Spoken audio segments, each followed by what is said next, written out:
Thank you for auditing the always positive new music review show hosted by a French professor who at the end of this video will tell you about the time I went to Sweden and the funny story that has to do with Abba when I went. So I'm going to be reviewing the album Voyage by Abba, and I don't know what to say. I know what I'm going to title the video, Does Abba Still Have It? But it's kind of a hard question to know. How would we even know if Abba released a good album? Let me explain. I was born in 1977, and from 1977 until around 1998, I thought Abba was one of the worst bands in the world. Pop, disco, trash, okay? That's just what I thought. I would hear them, and in my family we were very anti-disco, very anti-pop, and I would instantly dismiss them.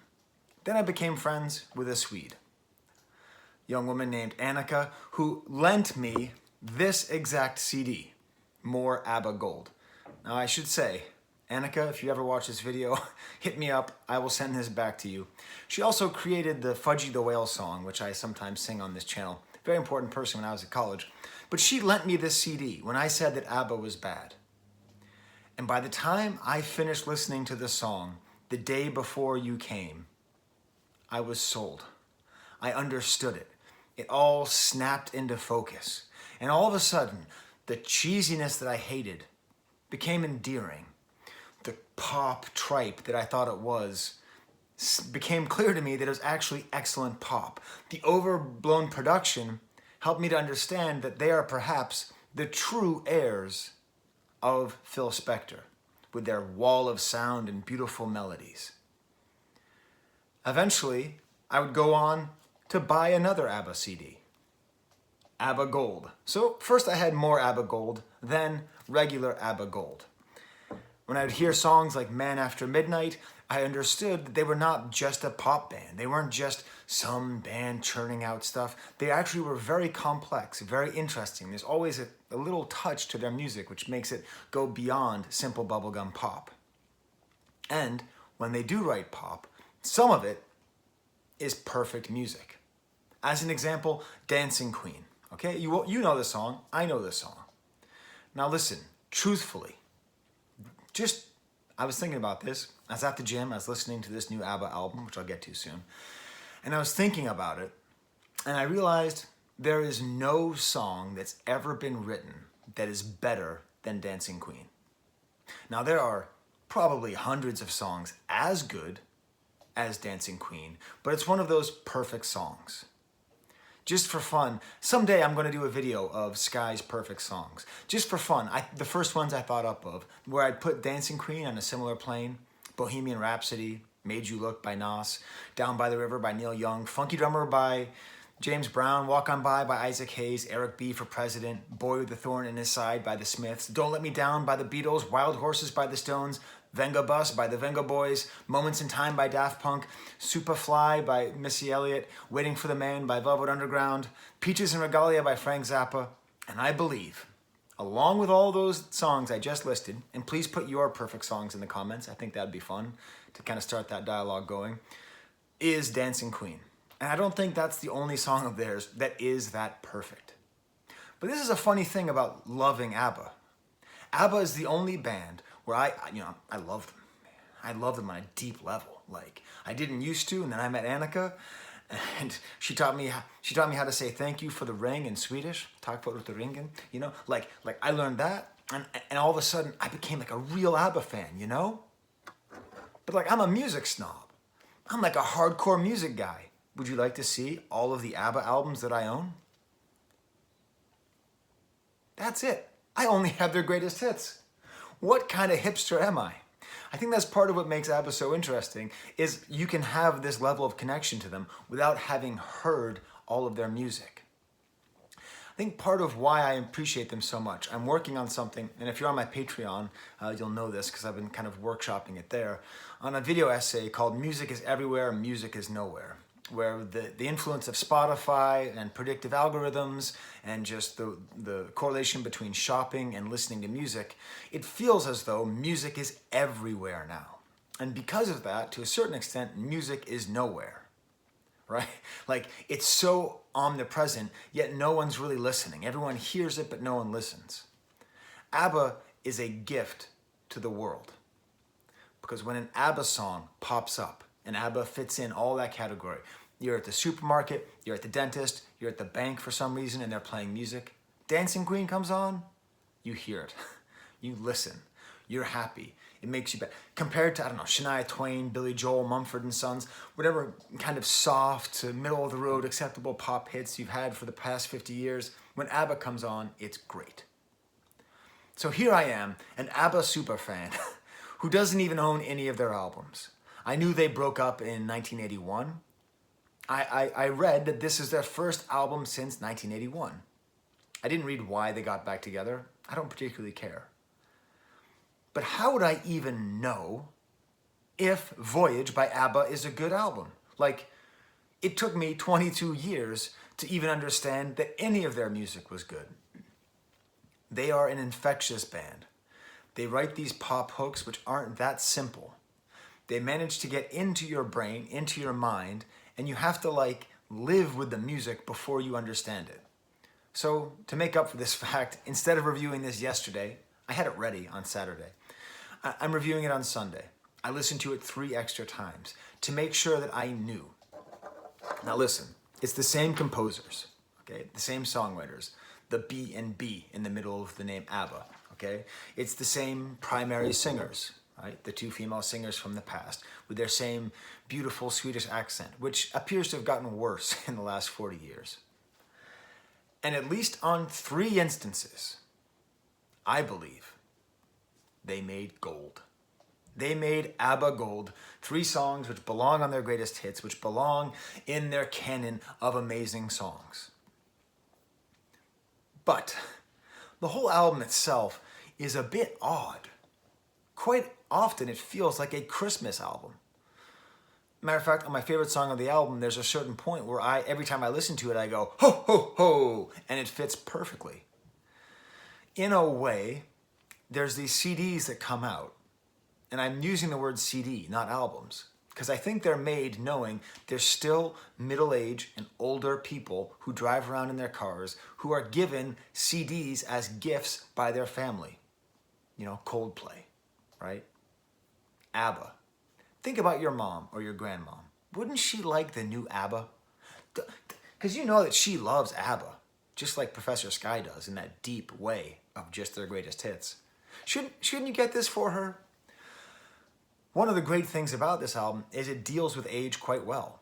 It feels like it's sort of for and by boomer grandmas or boomer grandpas. It's at times like a children's book, like the songs are written for grandchildren. But then there's the other side of this album. Happy Christmas, Bumblebee, super happy fun times. Middle-aged divorce. The dissolution of love. Losing custody of your children. Sadness. If there's one theme that rises above everything else, it's divorce. It's a middle-aged person who's dealing with still feeling love and still feeling worthy of somebody who they are no longer with. The trauma of losing time with your children. This album is weird as hell. By the way, that's the other aspect of ABBA. Like, they're kind of weird. The Day Before You Came is kind of a weird song. Dancing Queen is kind of a weird song. Give Me a Man After Midnight is a weird song. Maybe it's partly because it's men writing songs for women. Maybe. I don't know what it is. But that kind of darkness that's always been at the edges of ABBA music is much more upfront here. And I think when we look at this album as more than just a nostalgia play, more than just a thing for your grandmother while she's driving around in her, 2002 Subaru Outback, right? It's an ABBA album. It's a good ABBA album. I didn't think so. First time I heard it, I thought it was terrible. My daughter, she loves ABBA even more than I do. She goes, Dad, why are we listening to a bad imitation of Mamma Mia? Why are we listening to a bad musical that's trying to be Mamma Mia? She literally said that before knowing it was ABBA. Okay, like that is definitely your first take. but with deeper listening, with what ABBA has to do. It has to infest your brain. I still have faith in you. You have to get the songs in your head, and then you can analyze whether they're good or bad, or even more than good or bad.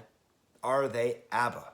What is ABBA? It's the four people, it's the two female singers and the two composers. It's surprisingly deep and off-kilter lyrics.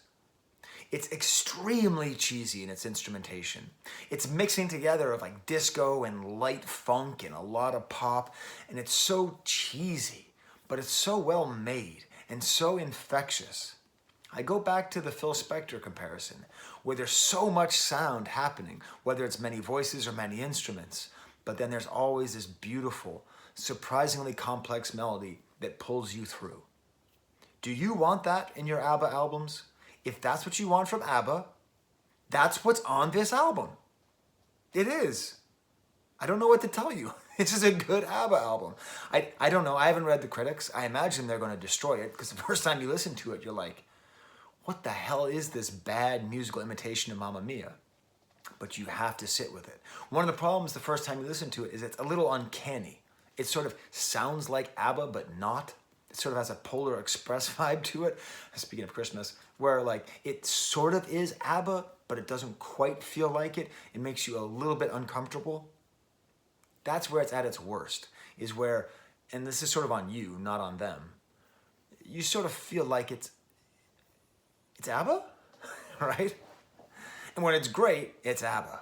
And when it's bad, it's ABBA? All right, let me go through the album here. I'm going to tell you that there are 3 songs which I believe belong on Gold. A 4th is a borderline case. And the first song on the album belongs on Gold. Even more Gold if ABBA chooses to make another compilation. That's the opening song, I Still Have Faith in You. I'm saying you because that's the way she pronounced it.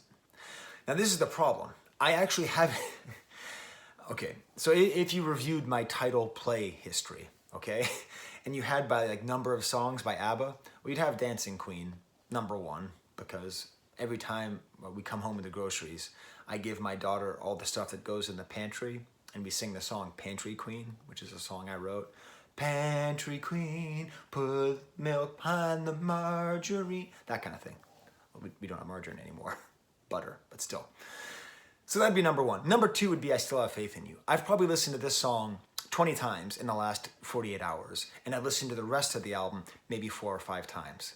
That is the Gold factor, where even I have had other ABBA albums in my collection at times from here or there, but I just don't listen to them because I just want to get to those songs I love so much. It's kind of an odd choice for an opener. And by the way, here's a link to it up there. If you want to hear I Still Have Faith in You, have a listen to it.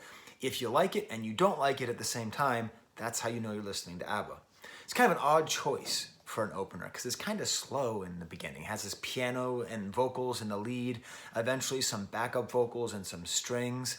And this you who she's talking about, I think there's 2 yous. There's the actual you in the story, which is this is a lot about still being in love with your ex-husband or your ex-wife and still feeling like I still have faith in you.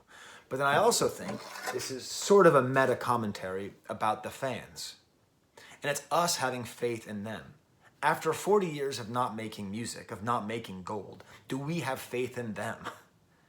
I think that's sort of what the question is.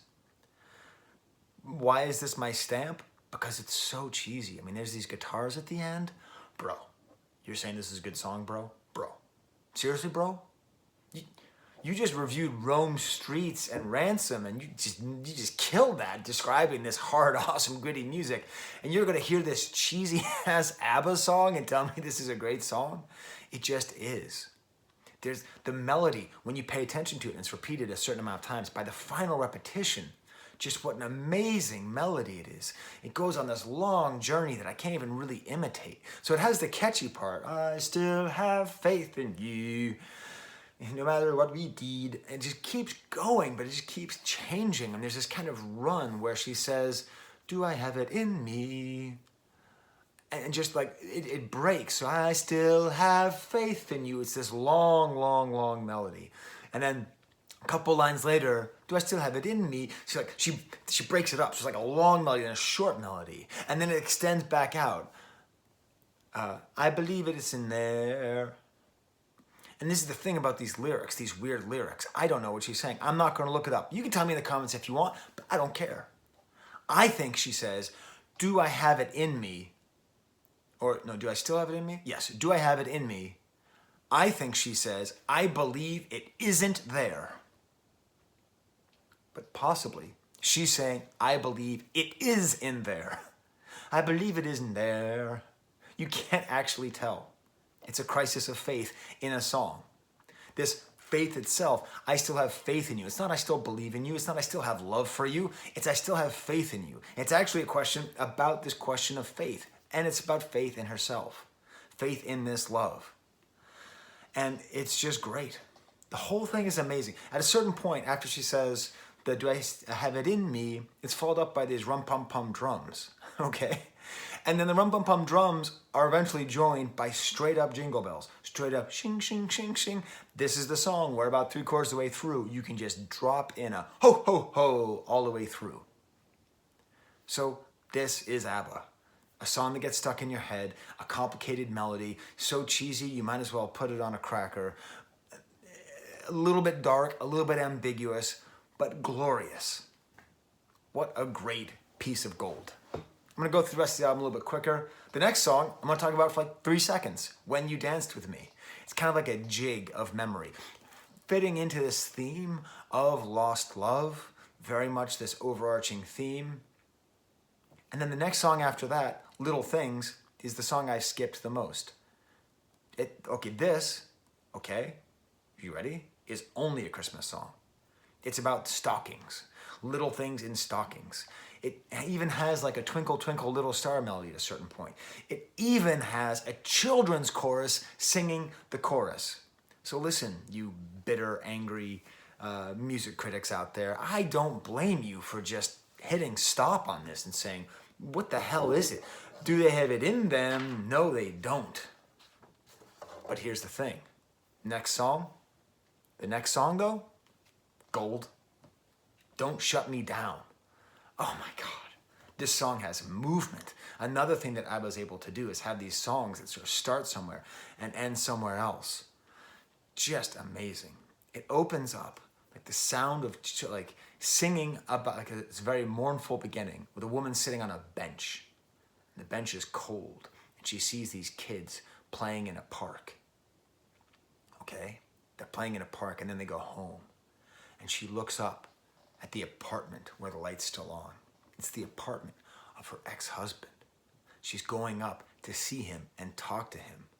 She's pleading to having changed, to being different, to please accept me. Except while you weren't paying attention, you were listening to the sad part, it goes into a very cool disco groove.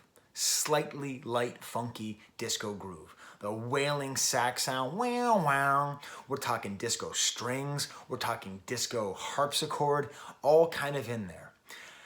I don't know how ABBA did it. They managed to make songs that sound like they're from the late 70s and early 80s without really feeling desperate. This album doesn't feel desperate. It doesn't feel like they're trying to do that thing that you know they did. Remember that Rolling Stones album that came out like not Black and Blue? The Blues album that came out like 5 years ago. I thought it was garbage. It's my least favorite product by the Rolling Stones. That's not even close. Because they were trying to be blues guys again. And we're just a couple of blues 100 millionaires. Yeah. I thought that was garbage. That was them trying to recapture something. This album, to me, doesn't feel like they're trying to recapture anything. It just feels like some of the music sounds like their older music and some of the music sounds different. And this, if you want that disco, funky feeling back again with ABBA, you can have it here, mixed in with an interesting song about trying to get back a lost love. The next song, Just a Notion, silver. Okay, so close to gold. This almost was the 4th gold song. It has that goofy, fake blues style, the upbeat, classic kind of Waterloo. Like, you know how Waterloo makes you want to dance at a wedding? Okay. Another reason we should love ABBA. There's very few songs that are good wedding songs. Every ABBA song is a good wedding song. This song is a good ABBA song. I said it was solid but unremarkable. It's kind of remarkable. A great kind of wall of voices, the usage of the Dancing Queen piano. Why is Dancing Queen so good? You know, like what is it that makes Dancing Queen so good? It's the piano notes. While I take a sip of this water, you think about what I mean. It's the da-ding, da-ding, da-ding at the end of the line. That's it. That's what takes a good song and just explodes it into an absolute masterpiece. And this song has a fair amount of that. Now, one thing that I will say, the lyrics on the whole album are a little bit lost. Their singing is a little bit unclear. It's low in the mix. And often, but this is what's happened to me always with ABBA songs. I know just the beginning. It's like they're singing in another language. If you ever talk to people who love music in English and their first language isn't English, they'll know like the first lines of the chorus, and then they'll just kind of like mumble through the rest. And that's kind of what it is with this, right? Where you hear this, just a notion, and then the whole back half of the hook, it's like,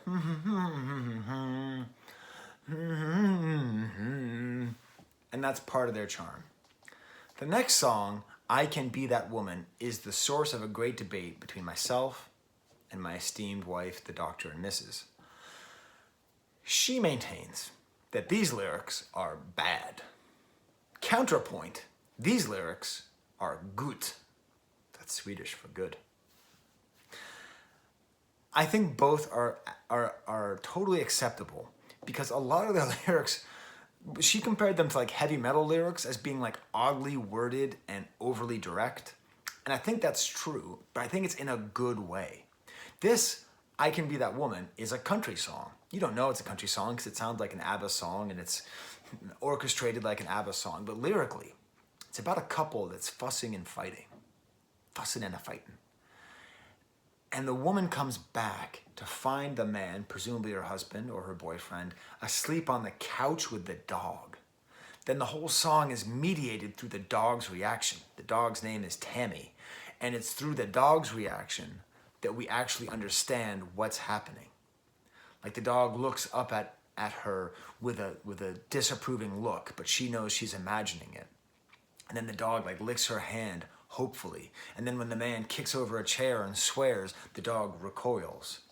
It's beautiful songwriting because the whole way through, when there's a moment of light, when it seems like things might be okay, it's the dog that processes it first. This dog, this symbol of fidelity, of love, of domestic comfort. Why did I pronounce it domestic? I don't edit. So you're just gonna have to sit with domestic. Can I get a domestic in the comments? If you're watching this far, domestic. So it's a sign of domestic bliss, of comfort, of love, and fidelity, and all of it goes through there. So it's goofy as hell, but it's also super good. Speaking of goofy as hell, the main thing not to do with this song is think of the theme to Pirates of the Caribbean, because there's a certain point where I think you could go, Ballad of Captain Jack Sparrow. Just a beautiful, wonderfully well-made song. Another silver. You know what I'm saying? Not quite Abba Gold, but Abba Silver. Most of this album is Abba Silver, with some Abba Gold, a little bit of Abba Bronze. That Little Things song, that Christmas song, I just don't need that. The next song, Keep an Eye on Dan. What? Keep an Eye on Dan? What do you mean, Abba? Abba, that's a weird song title. Abba, you're Abba? I know you do some weird things sometimes, but that's a weird song title. It's an epic song with a silly title. What's it actually about? This epic disco, again, with this beautiful synth lead line and this beautiful complicated melody that seems to never stop. It's a custody drama. It's about handing off a kid, presumably for a week. She's handing off Dan to her ex-husband, who she says in the song she still kind of loves. You know that because she went to his apartment. By the way, so European, they live in an apartment. Of course they do. They live in Stockholm. They don't have a house. Okay. You know, like this is the guy she still has faith in. This is the guy who she remembers having the fight about, in front of the dog with. This is the guy who she used to dance with. Now it's the guy who's taking her son. And her son gives her what she calls a go mummy kiss. As in, kisses her and tells her, go away, mummy. This is heartbreaking stuff. You know, I'm divorced. I have had this experience many times in my life. And Abba wrote a song for me.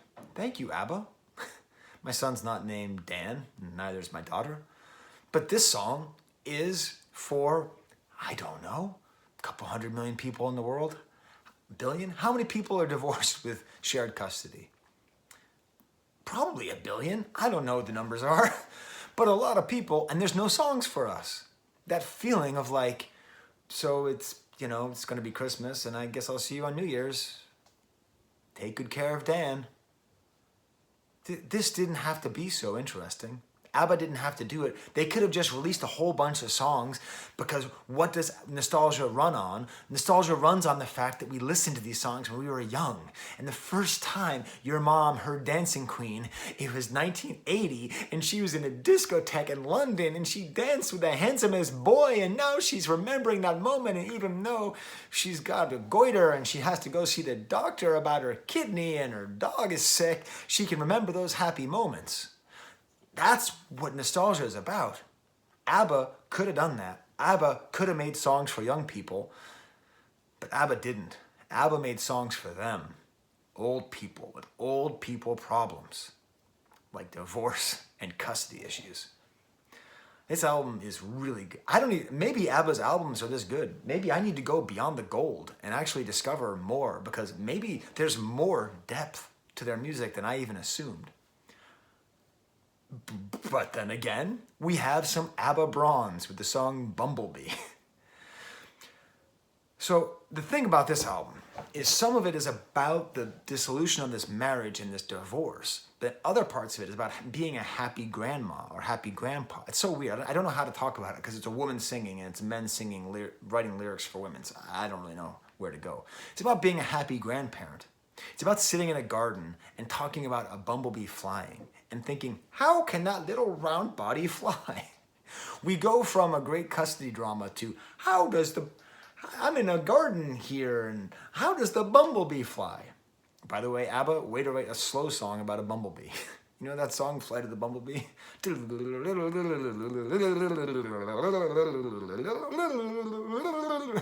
This is a slow grandma song about Bumblebee. As part of the breadth of this album.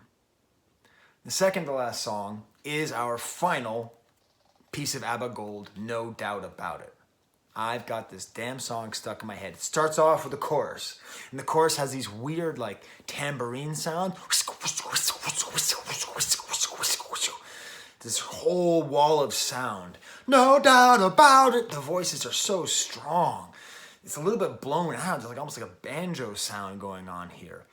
And it's just a great melody. And it's my hope. It's my hope. Abercrombie and Fitch. It's my hope, Wegmans Supermarket. It's my hope, Northridge Mall. It's my hope, elevators and dentist office everywhere. That this song makes its way into the playlist for Music is Everywhere, Music is Nowhere. It's a delightful, charming song with some of those great, weird lyrics that make my wife and I argue. He sees me like a wild cat, I should be purring. Is that a good lyric or a bad lyric? Tell me in the comments. Oh, and smash the like bucket. You're 30 minutes into this damn thing, so I think you like it. So please smash the like bucket so that I know and answer one of my 50 questions, I guess. Jesus, do I want to stoop this low? What's your favorite Abba song? Yeah, I have to do it. What's your favorite Abba song? Please tell me in the comments. I'm so cheap. I'm so cheap. That's such an easy way to get engagement. But at the same time, this is the problem with asking for engagement. I actually read every comment. I actually want to know what your favorite Abba song is. It will actually bring me joy to read that. It's so screwy. The internet's so weird.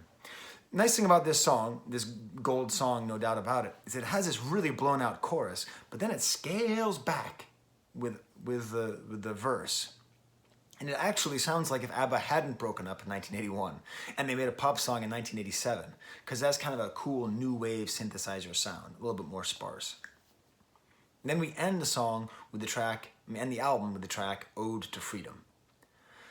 It's a slow song, you know, they're kind of like taking us out in a nice gentle way as opposed to that big crescendo. I do think part of this, it does feel like a musical in a way, a lot of the way the music sounds, and also sort of there's kind of this rhythm here, and this is sort of like a nice sort of outro letting us go. But when the song was called Ode to Freedom, I thought, okay, is this freedom from this bad marriage? I doubt it. Is this gonna be a song like about like freedom, like for countries and stuff? I mean, what? What? It's not 1991. It's like the Freedom Index. There's not a lot of countries recently that have attained what we might call freedom. So what is this song about? What kind of freedom is it? It turns out this song, Abba left-turned you and made a song called Ode to Freedom about how there should not be an ode to freedom, how we cannot trust a song that claims to be about freedom. If I ever wrote my ode to freedom, being privileged and spoiled for choice, then I fear that you would be suspicious of the cause to which I lend my voice. It's elusive and hard to hold. It's a fleeting thing. That's why there is no ode to freedom truly worth remembering. What the hell, Abba? That's an awesome idea. We shouldn't have odes to freedom. Proud to be an American, at least I know I'm free, is a good example of an ode to freedom, which is a piece of garbage that should be forgotten. Most odes to freedom are co-opted by nationalist forces. What is the cause? This even makes me think of Georges Brassens. He had a song called To Die for Ideas. And he says it's a great idea to die for ideas, except that the ideas you would die for might become outmoded within a couple of years, and you should have died for the opposite. Like, there is no ode to freedom truly worth remembering. And Abba, you wrote the one ode to freedom that is truly worth remembering, which is this. Because freedom, true freedom, it turns out, probably cannot be eulogized in song or cannot be memorialized in the song. I told you this was surprisingly deep. So you want to hear my story about going to Helsingborg and how it ties in? So I visited some friends in Denmark. It was great. Denmark is a great place to go unless you like money, in which case don't go there. Diapers were, I think it was $25 for a 12-pack of diapers. It was just ridiculous. Nice place, very nice place. But the north of Denmark and the south of Sweden are separated, and you can see the sea right there. And it's right by, like, right there is where Hamlet's castle is. And so Helsingborg is the southernmost city in Sweden, and my friend Matthias lives there. And so I went to go visit him one day, and it was really nice. We took the ferry, and it was a very cool ferry. And the funny thing that happened is, so I have a podcast about collecting Star Wars toys, nothing to do with music. You can listen to it if you want, but it's a whole other thing. And Matthias is Sweden's greatest Star Wars collector and one of the best Star Wars collectors in the world. So every time I talk about him on the podcast, I put the song Angel Eyes underneath it. To the point where when I'm with him at a Star Wars convention, people say, "Hey, Skye," and then they see Matthias and they go, But anyway, so I'm sitting there and I'm in Sweden and I'm like trying not to be an American jerk, right? I'm trying not to be like, IKEA Abba, IKEA Abba, IKEA Abba. I'm trying to be open. I mean, the south of Sweden, it was like the Riviera. It was like Miami. People in swimsuits everywhere, and beaches, and sun. It has nothing to do with whatever you expect. And Matthias meets us there, and he is wearing, I am not kidding, Abba shoes. Like the shoes said Abba on the outside. And I just thought, like, why are you doing this to me, man? I'm trying to respect your culture. I'm sure there's so much more to the culture than just IKEA and Abba. It turns out he was wearing Dolce & Gabbana shoes. He's a very high-fashion guy, my friend Matthias. So the way that the shoes were made, it said G, Abba, and then on the toe it said Na. But all you could see from the side was Abba. So he had Abba shoes. That's my funny story. We also had a smorgasbord on a beach. It was wonderful. These people right here are my Patreons. If you don't know about my Patreon system, it goes like this. Oh my God, my eyebrows are crazy. I'm going to the barber today, by the way. He always trims my eyebrows. But isn't that crazy? Like, I look like Dr. Robotnik. Video games. So these are the people who help me to buy new music. So I buy new music. Every dollar they give me, I spend on new music. I don't keep the money. I give it back to the artists because this channel is about supporting artists, even successful artists who we might have forgotten about, like Abba. I don't know if my kids will allow me to buy this album though. They're already sick of it. So thank you to all these people, some new people here, some people left and they're still on the list. I forgot to cross them out. Thank you anyways. So until next time, I still have faith in you. There's the camera.